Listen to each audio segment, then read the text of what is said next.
ఉత్తరాంధ్ర విషయంలో Chandrababu Naidu diversion politics కు పాల్పడుతున్నారని విమర్శించారు మంత్రి సీదిరి అప్పలరాజు. అమరావతి ఎందుకు రాజధాని అవ్వాలని ప్రశ్నించిన సీదిరి విశాఖకేం తక్కువంటూ ప్రశ్నించారు. వెనుకబడ్డ శ్రీకాకుళం, విజయనగరం జిల్లాలకు చంద్రబాబు ఏం చేశారో చెప్పాలని డిమాండ్ చేశారు. మా విశాఖపట్నంకి ఏంటి తక్కువ? విశాఖపట్నంలో వనరులు లేవా? అంతర్జాతీయ సదుపాయాలు లేవా? ఎందుకు ఇక్కడ పెట్టరు రాజధాని? ఏమి ఇక్కడ రాజధాని పెడితే ఇక్కడ ప్రజల భూములు కూడా వాల్యుయేషన్ పెరుగుతుంది కదా, ఆస్తుల విలువ పెరుగుతుంది కదా, తద్వారా ప్రజలు కూడా లక్షాధికారులు, కోటీశ్వరులు అవుతారు కదా.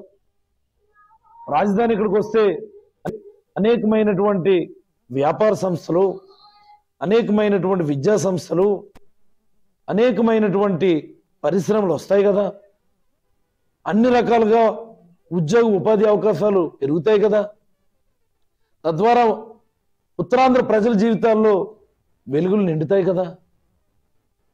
ఎందుకు దీనికి ఒప్పుకోడు చంద్రబాబు నాయుడు? మా విశాఖపట్నంకి ఏంటి తక్కువ? విశాఖపట్నంలో వనరులు లేవా? అంతర్జాతీయ సదుపాయాలు లేవా? ఎందుకు ఇక్కడ పెట్టరు రాజధాని? ఏమి ఇక్కడ రాజధాని పెడితే ఇక్కడ ప్రజల భూములు కూడా వాల్యుయేషన్ పెరుగుతుంది కదా, ఆస్తుల విలువ పెరుగుతుంది కదా, తద్వారా ఉత్తరాంధ్ర ప్రజలు